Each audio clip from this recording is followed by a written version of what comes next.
Hello दोस्तों, आप लोग कैसे हैं? और मैं उम्मीद करता हूं कि आप लोग ठीक ठाक होंगे। मैं हूं आपका साथी doctor Anthony Raju, advocate supreme court. और मैं आपकी पीड़ा को समझ सकता हूं कि जब आपके परिवार के लोग आईपीसी 304 बी डॉरी डेथ, दहेज हत्या जैसे मामले में फंस गए हो या फंसाए गए हो।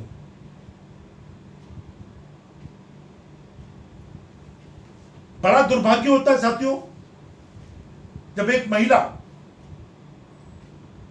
शादी के 7 साल के अंदर किसी भी कारण से आत्महत्या कर लेती है।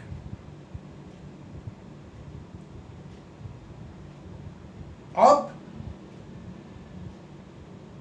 अगर कारण जो भी हो, बट कानून के हिसाब से उसको संदेह की निगाह से देखा जाता है। बट इस कानून का, इस धारा का सबसे ज्यादा मिसयूज हो रहा है। ये मैं नहीं कह रहा हूं, इस चीज को लेकर सुप्रीम कोर्ट भी चिंतित है, हाई कोर्ट भी चिंतित है, सेशन कोर्ट भी चिंतित है। ऐसे बहुत सारे केसेस हैं जिसमें हम काम कर रहे हैं। पूरे के पूरे परिवार को फंसा दिया, जिनका कोई लेना नहीं, कोई देना नहीं इस केस से। एक महिला की अगर प्रेगनेंसी में डेथ हो जाए तो दहेज हत्या बना दो। एक महिला की मर्जी के बगैर अगर उसकी शादी हो जाए और वह आत्महत्या कर ले तो दहेज हत्या बना दो। एक महिला जो शारीरिक रूप से बीमार है और वो मर जाती है, दहेज हत्या बना दो। एक महिला जिसके किसी और आदमी के साथ संबंध है और वो ससुराल वालों द्वारा पकड़ी जाती है और वो आत्महत्या कर ले तो दहेज का मामला बना दो, डॉरी डेथ बना दो, दहेज हत्या बना दो। बट हम लोग ये नहीं जानते हैं कि झूठे सबूत देना, झूठे विटनेसेस बनाना, झूठी गवाही देना, कोर्ट को मिसलीड करना, पुलिस को मिसलीड करना, यह आपके लिए घातक हो सकता है साथियों।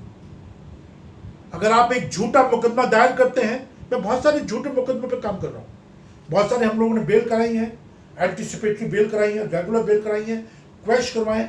अभी एक झारखंड का मामला हमारे पास था जिसमें पूरे के पूरे 7 के 7 लोगों को ट्रायल कोर्ट ने बरी कर दिया 22 से।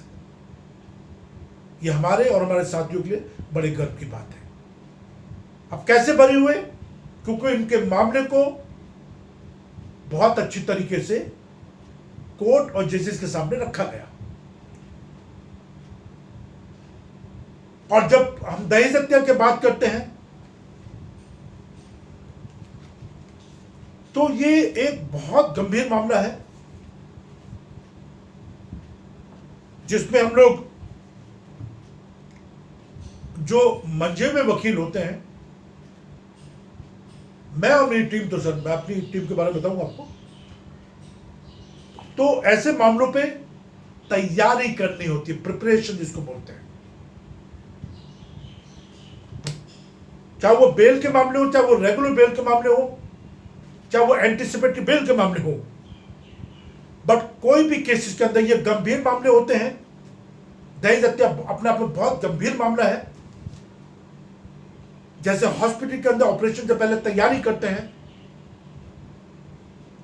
गाड़ी चलाने से पहले ड्राइविंग की हम लोग तैयारी करते हैं,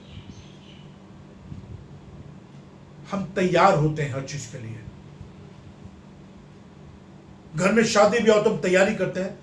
ऐसे ही साथियों, जब ये मुकदमे लड़े जाते हैं ना दहेज हत्या के, तो इनको हमारे वकीलों को गंभीरता से लेना चाहिए। मैं ये वर्ड तो यूज नहीं करूंगा कि वो टचपूंजी या उठाई गए वकील है।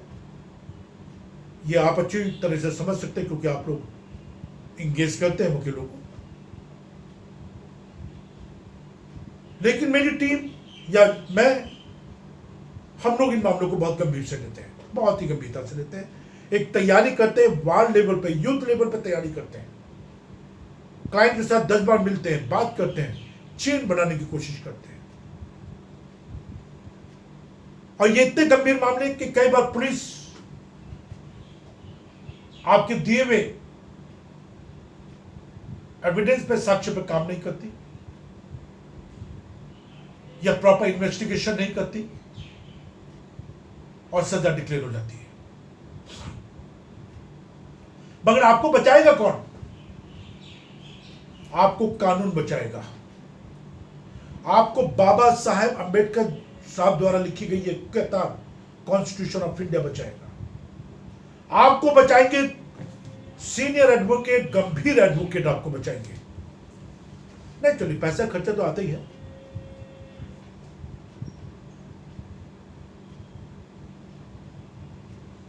ऐसे वकीलों को अपने केसेस दीजिए जो गंभीर हों, आपकी बात को समझने की ताकत रखते हो, क्षमता रखते हो।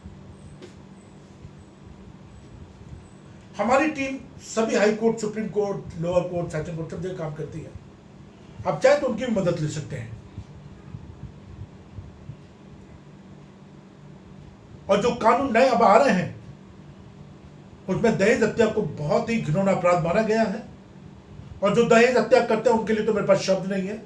उनको तो जितनी कड़ी से कड़ी सजा मिले वो भी कम है। क्यों हम किसी की माँ, बेटी, बहू को जलाते हैं, इससे बड़ा घिनौना काम कुछ हो नहीं सकता।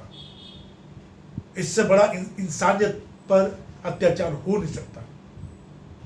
बस जो लोग शामिल ही नहीं है उनको बेवजह IPC 304 भी दहेज हत्या में फंसा दिया जाए और फिर दलाल आ जाते हैं, पैसा आ जाता है, पैसे की डिमांड करते हैं, 10 लाख दे दो, 20 लाख दे दो, हम केस खत्म कर देंगे।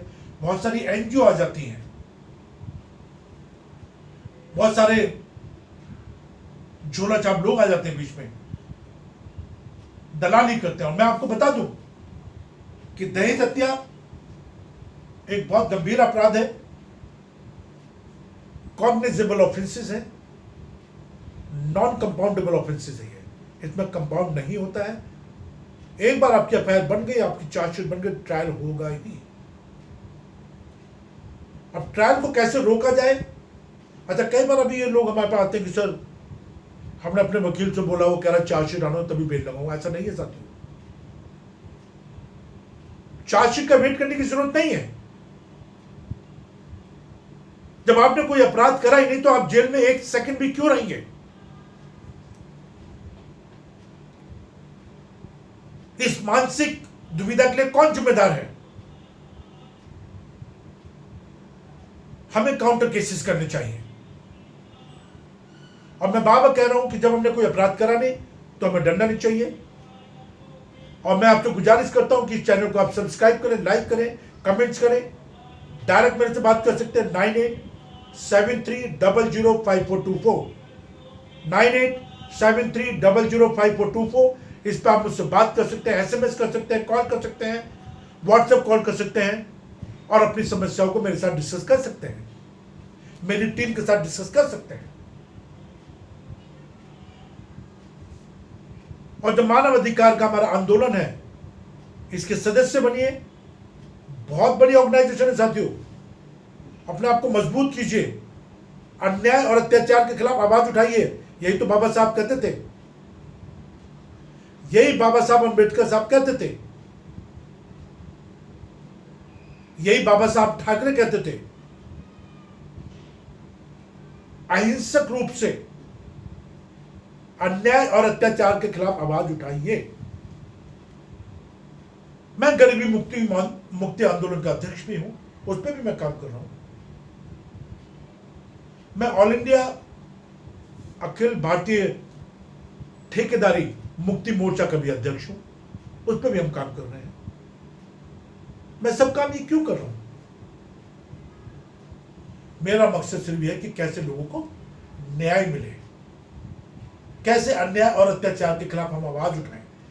सिर्फ और सिर्फ ये मकसद है। और अपराध मुक्त रहिए, बहुत अपने बच्चों पर ध्यान रखिए और ध्यान रखिए कि कैसे आप लोगों ने अपने बच्चों को पढ़ाना है, लिखाना, इंसान बनाइए उनको, उनकी एक्टिविटी पर ध्यान रखिए, ये सबसे ज़्यादा इंपॉर्टेंट होता है। जय हिंद, जय भारत।